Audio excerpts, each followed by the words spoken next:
Episode 4, Heart of Fire.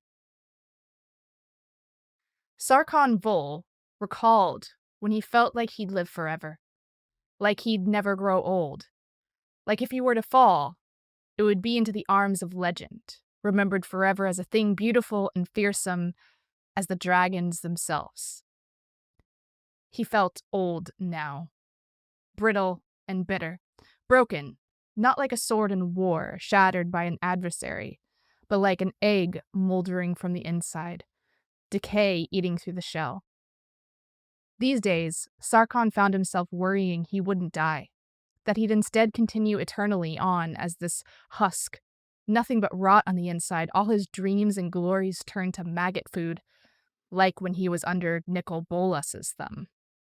"That one looks young enough for our purposes," came a low voice from his right. The monk Taigam had named himself as a loyalist, but there was something in his expressions and speech, both that suggested to Sarkhan zealot might have been a better description. Under different circumstances and another life, Sarkhan might have burned him to ash upon first sight, but Sarkhan had seen in Taigam a grief cousin to his own. Like him, the Jeskai monk had lost something profound. "Does it?" said Sarkhan, feeling like he needed to say something. "Its heart needs to be strong. Otherwise the ritual won't work. Your sacrifice must be able to endure pain equivalent to what you suffered over the years." And Sarkhan thought, necessity can be such a cruel thing. "This is how you fly with the dragon's wings once more," said Taigam, as though he had somehow heard Sarkhan's hesitation. Sarkhan remembered what it was like, how it had felt to have fire for blood. He recalled the sky and its vastness, flying through the star-drenched blackness of night, feeling invincible. He remembered all of it with painful clarity. He could have it back, and it could be effortless again. All he'd need to do is take the dragon's heart so he could begin mending his own. He'd done so much for them. He would do more still once restored. It seemed a fair enough bargain. "Yes," he said lowly, prowling forward through the tall, moon-colored grass, his spear in grip. The dragon took no notice of him. It was a young specimen, newly born from the storms, clumsy, graceless, bestial. It played with the corpse of a gazelle the way a kitten might accost a ball of yarn. Entrails fountained through the air as the dragon flung it up, but Sarkhan paid no attention to it. To his surprise, excitement began to kindle in his chest. If the dragon killed Sarkhan for his audacity, it'd still be a better end than what waited. A slow, agonizing deterioration. An old age spent weeping for death's pity.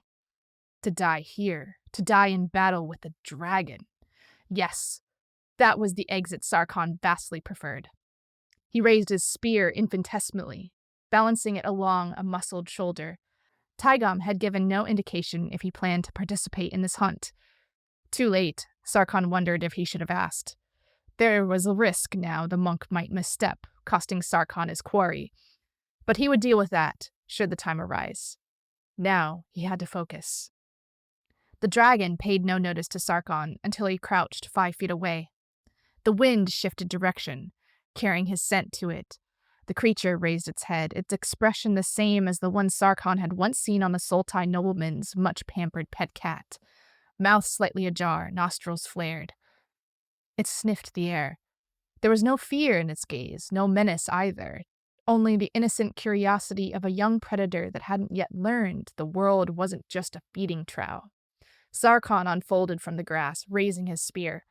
The dragon's expression sharpened to one of hungry interest. Here was prey that was still alive, prey that would respond to its claws, prey that would scream. It lowered to its haunches, preparing to spring, tail whipping across the air, flattening the grass where it struck. It let out a noise that made Sarkhan think again of that long-ago feline. A kind of yowling challenge, its pupils dilating until its eyes were almost a perfect abyssal black. But Sarkhan Vol was too old and too desperate to be the dragon's new plaything. He leapt at the dragon, who lunged in answer. Sarkhan torqued his body at the last possible instant, away from the needle-toothed jaws as they snapped close over the air. He ran the point of his spear over the creature's muzzle, tracing a line along the scaled hide before, as gravity reached up to claim him, bringing his weight down to the handle.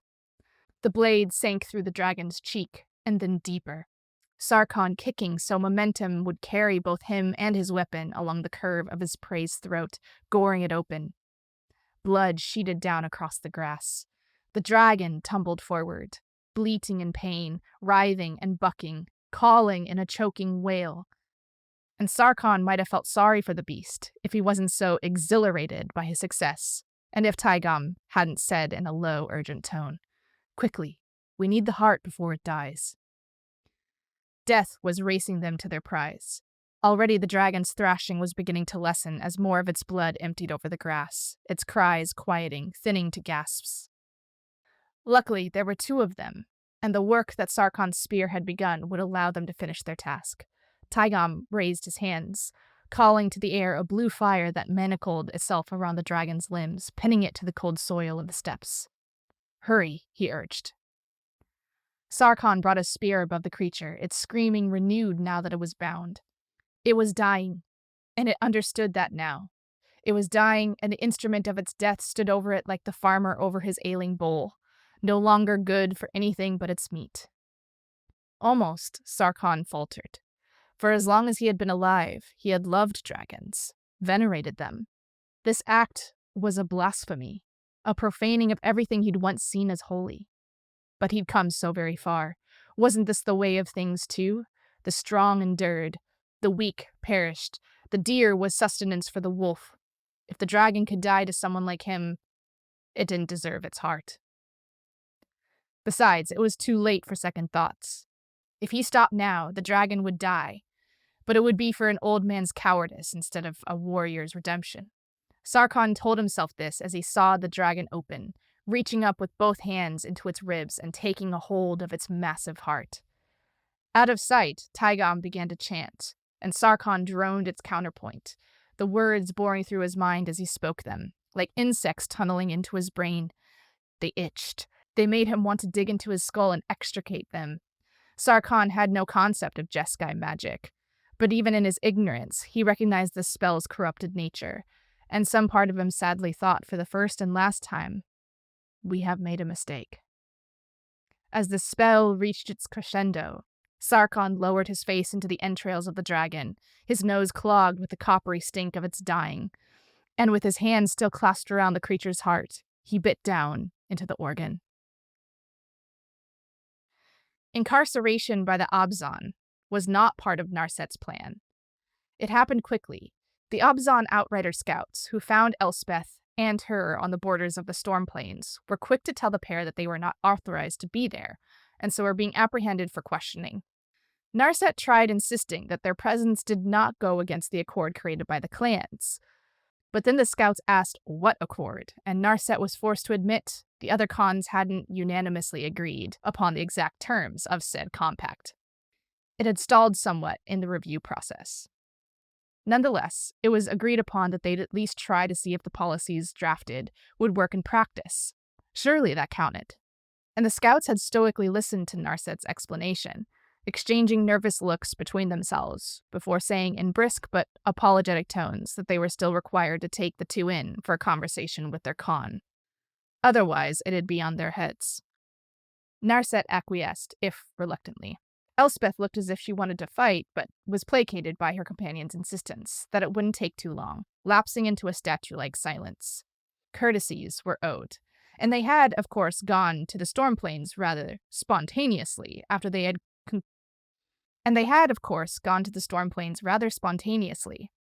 concluded the best place to find the alleged temple was where the Dragonstorms were the fiercest.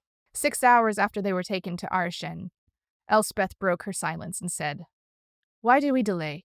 We could be free in moments to continue our journey." "I am very aware of that, friend," said Narset, running a finger along the spines of the waiting room's meager bookshelf. It included several agricultural manifestos, a slim volume on hydroponics, some contemporary poetry, and an abridged history of the Abzan, cobbled most likely from interviews with their ancestor spirits. Despite herself, Narset couldn't help a flicker of envy. "But we can't leave." "Are you certain?" said Elspeth. "It won't take very much." No. Narset shook her head so hard that her hair loosened from its formal coiffure. "We cannot. It would cause political turmoil between my clan and the Abzan, possibly even war." None of that will matter if the plains are eaten alive by dragons. I understand that. I need you to be patient, Elspeth. I have been patient for too long. The words were gritted out, each an ember in danger becoming an inferno. Another hour, please. Then we can. Narset hesitated. If she lost her gamble, she would need to honor this promise, and then what? Her seneschals would be livid if she accidentally instigated interclan conflict. Do it your way. This seemed to mollify the Archangel. The holding cell wasn't uncomfortable. It was graciously adorned with both tapestries and carpets, silk-headed cots, even a seating area beside the bookshelf. Jeweled lamps hung from the low ceiling, bronze light spilling across the room. A jug of cold water sat atop a wooden stand, accompanied by handleless brass cups and a plate of some honeyed, nut-filled pastry, which Narset couldn't stop gnawing on, feeling like a mouse in a larder. Toward the corner was a modest bathroom complete with a small shower stall. The Abzan were known for their hospitality, but Narset hadn't been aware of the fact this generosity extended even to their criminals, alleged and otherwise. Deigning at least to seat herself on a mauve-colored poof. Narset sighed in relief. Thank you. I know it all seems incredibly trivial to you, but this peace we have now is such a frayed and tenuous thing. I'd prefer it not to be jeopardized. The Abzan and the Jeskai have always been at odds. They believe in keeping their dead close, but you don't believe in any afterlife, do you? It is complicated, said Narset. It's not that we do not believe in an afterlife per se. It is more that we do not think that the spirit should continue on in any meaningful fashion. She stared into Elspeth's placid golden eyes and thought, too late, that perhaps she could have spared the Archangel this explanation. What with the latter being the embodiment of a spirit preserving in a consequential manner. As you can imagine, this has been the source of some conflict. The Abzan not only revere their dead, but make them a priority in many decisions. Nothing in the clan happens without their involvement. And I understand it, of course. Jermoka all but informed the Abzan that their clan would be eradicated if they didn't forswear their ancestral worship. Unfortunately, that means they can become mired in hindsight, which means... Narset cleared her throat. Which means we have some communication issues about the topic before, yes. We see them as somewhat backward-looking. And the Abzan, well, what do they think of the Jeskai? They think we're dogmatic and arrogant. I don't know that they are incorrect. Elspeth seemed to consider this for a time. Before she could answer, there came a knock at the door. It opened then to reveal a young Abzan woman, coal-eyed, cowled. She bowed. The Khan will see you now. The gazelles seemed more skittish than what Ajani was accustomed to, but perhaps they could sense the encroaching Abzan riders. 4 of them waited at their appointed locations, ready for Ajani's signal. It was rare for gazelle to stray so close to Mardu borders, preferring the vast steppe. However, neither the Leonin warrior nor the clan were inclined to complain. The Abzan were skilled hunters who had had centuries to acclimatize to unpredictability, who understood that the same year can hold feast and famine both, especially here in their arid lands. And Ajani, well, he was very used to loss and misfortune. If they succeeded in taking this herd, it had guaranteed them all food and supplies for a good long time. As such, they weren't going to waste the opportunity. Ajani stared out at the herd. He couldn't shake the feeling that something was terribly wrong, but it felt too like some trick of either the moonlight or the melancholy. Perhaps the gazelle's eyes weren't as white-ringed as he thought. Perhaps this was just how they breathed, and the hummingbird flutter of their chests was no indication of heightened nervousness. It frustrated Ajani that he could not tell. Then again, he'd failed at so much else already. He pushed his self-loathing down. There was work to be done. He could wallow in his melancholy later. Ajani advanced another step. Once he was close enough, he would give the signal. He and the Abzan riders would chase the herd to a central point and take down as many of them as they could. It was a simple enough task. This wasn't their first collaboration. And once the hunt was properly underway, Ajani could sink into his physicality for a while, forget his griefs, put aside his endless self-torment, if only for a moment. This isn't living. This is just death deferred. Ajani swallowed a growl. Much to his chagrin, Nur had gotten into his head with that last conversation. He'd ruminate on her words later, though, along with his myriad other regrets. For now, there was work to be done. Ajani, the antelope gazelle herd, raised its head as one, attention going eastward. It was all the warning he got. Magic rippled across the plains, flattening the grass. It was power on a scale Ajani almost forgot was possible, an elemental, consuming force that sent the herd and all the other creatures hidden in the grass running at breakneck speeds, crashing into rock and tree, breaking their necks and spines, their terror such that it didn't matter what stood in their way, only that they escaped, only that they ran. Several human cries tore through the air. Ajani snapped a look around to see the Abzan dragons wheeling skyward, twisting and writhing, their expressions identically impatient. They were trying to dislodge their riders. 3 lost their grip and fell. The 4th was simply bitten in half by its irritated mount. What in the... And then the answer rose on the horizon. A dragon of improbable size, red-scaled, triumphant, roaring as dozens of its smaller brethren rose to join it. There was something familiar about the behemoth. Ajani had seen it before, he was sure. More than that, he was certain he had lived this moment too. Had seen a flight of dragons come to a man's call. Sarkhan? Ajani whispered incredulously. The dragon bellowed again, and Ajani knew at once he was right. It was Sarkhan in his dragon form, only he was much larger than Ajani recalled and had changed somehow. If the man had embodied the bright power of dragon flame before, now he reminded Ajani of raging inferno, clinging and horrific. What have you done? He whispered again, and Sarkhan screamed his victory. The Abzan Khan's reception chamber was precisely as Narset remembered, too ornate.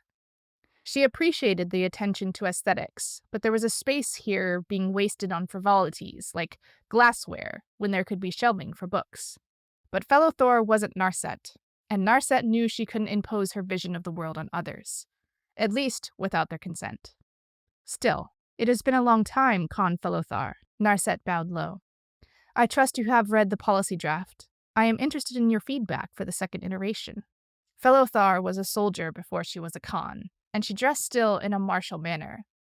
Rumor had it that there had been a bit of a scandal when Felothar refused accepting the ceremonial armor that had been crafted for her, preferring the ones she'd been given prior to her promotion to this new role. She laughed brightly at Narset's words. Waymaster, please, we've just been reacquainted after a long period apart. Surely we can wait before we discuss policies. Narset glanced at Elspeth. There is no time. On the contrary, said Felothar, leaning back, fingers tented over her chest. She sat in the center of a row of thrones, hers only slightly more opulent looking than the remaining 5, each occupied by richly dressed individuals of different species and genders. Of course the Council of Houses would be here, thought Narset. We have all the time in the world. You are here as a guest of the Abzan, and I assure you that you will be provided with all manners of luxuries, including copious amounts of time for discussion.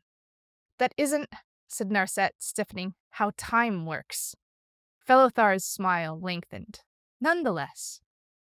Ah, thought Narset. Felothar expected Narset to behave like the politician she was supposed to be. It was a perfectly reasonable, perfectly logical expectation. It still made Narset want to scream. If this was going where she suspected it was headed, it'd be hours before any resolution could be found. First, the heads of the Abzan houses would cross-examine Elspeth and Narset, interrogating them on their reasons for being so close to the storm plains. Then, Felothar would attempt to pass judgment, and, if Narset's sources were correct, they would inevitably lead into a fresh round of arguments. It might even be a multi-day affair, if the various heads were feeling particularly combative.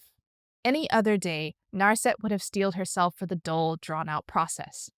But they did not have the luxury of time. If this lasted long, the angel next to her would be forced to act, and all manner of chaos might follow from that. The Dragonstorms have begun affecting the other planes. Narset hesitated. The word friend was on the tip of her tongue, but they weren't really friends. What relationship they had was the product of mutual need and shared loss.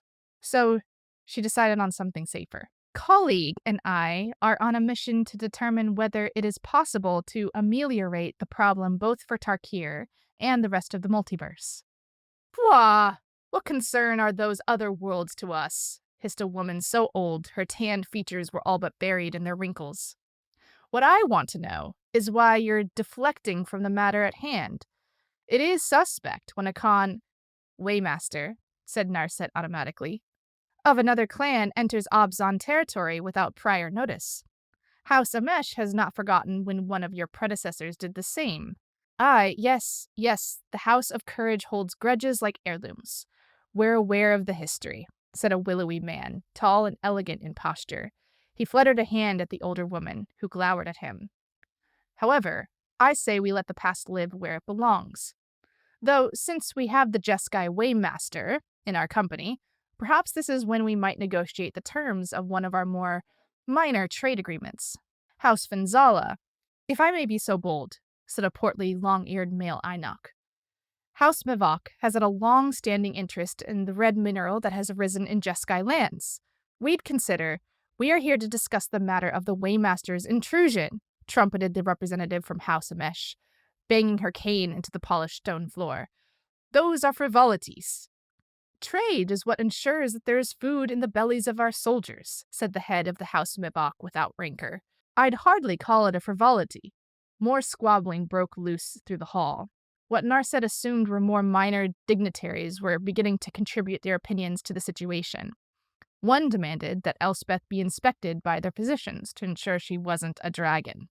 Narset saw Felothar motion delicately, and soldiers peeled from their stations beside the walls, ready to diffuse the growing tensions. Please, said Narset after a moment, trying to keep the desperation from her voice. There were too many people talking at once, too many separate threads of conversation. Even Felothar seemed to think so. Can we stay on the agenda? She asked. Yes, let us stay on the agenda, roared the old woman from House Amesh. Tell us why you were in the Stormplates. We were looking for a temple. I don't know if we actually set an agenda, said the soft-faced girl who looked entirely too young to belong on the council. Narset knew she was only elected as the representative because her grandfather, the true head of House Goodall, was deathly ill. A temple, said the Jinni woman. She wore the heraldry of House Zanar. Her eyes narrowed as she said, What temple are you talking about?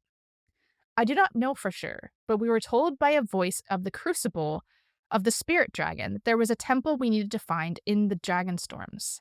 Our assumption was that it'd be in the Storm Plains. But why the Storm Plains? Said the Ajani woman.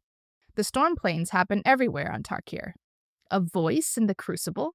Said the soft-faced girl, some of the anxiety falling from her expression. There may be historical precedent for this. I seem to recall reading similar anecdotes, but I cannot be sure. Not unless House Zanar is willing to provide access to some of their records. Of course we are, but there is a matter of... It's been an hour, said Elspeth finally, softly, her expression calm and beatific. We should go. The doors to the chamber slammed open. Felothar Khan! Boomed a familiar voice, its usual resonance frayed from terror. Ajani stalked into the room, trailed by protesting Obzon officials. Something monstrous has occurred. Sarkhan has taken control of the wild dragons at the borders. I fear... Ajani? For the first time since Elspeth's arrival on Tarkir, Narset saw real emotion shining through the Archangel's face. A rawness that transformed her from statue to woman, softening features that had seemed like they were carved from stone before. The golden light of Elspeth's eyes flickered as she spoke the Leonin planeswalker's name, her voice an ache. Ajani staggered back like he'd been singed by a flame. Elspeth? What are you doing here? The last time I saw you, His eyes flicked to Narset, ears twitching to the side like a chastened house cat. Narset, he said miserably. You're here too. I've been meaning... I'm sorry. Elspeth took a forward step. All else forgotten, all else ignored save for Ajani's presence. The multiverse has need for you. I'm glad to see you're well after Melira's work. She died saving me, said Ajani harshly. She was going to die regardless. There was nothing that could have been done. The Leonin warrior shook his head. Others deserved salvation more than me. Melira certainly didn't see it that way, said Narset. Melira was wrong. Ajani, Elspeth breathed out. The past is the past. We cannot change any of it. No, we cannot. I cannot. I cannot alter what I've done, but I can make sure it doesn't happen again. Elspeth, I swear. Leave the past with the dead, Ajani, said Elspeth, our remorseless kindness in her expression. You don't have to stay there with them. At this, Ajani let out a hollow laugh, and Narset understood at last why the planeswalker had kept himself in exile, had hidden himself from her and the rest of the world. The grief in his voice was a flayed thing. I'm afraid I must. The miserable tableau was interrupted by Fellothar clearing her throat. So, Sarkhan Vol and these wild dragons. I would hear more of this. And Ajani told his tale.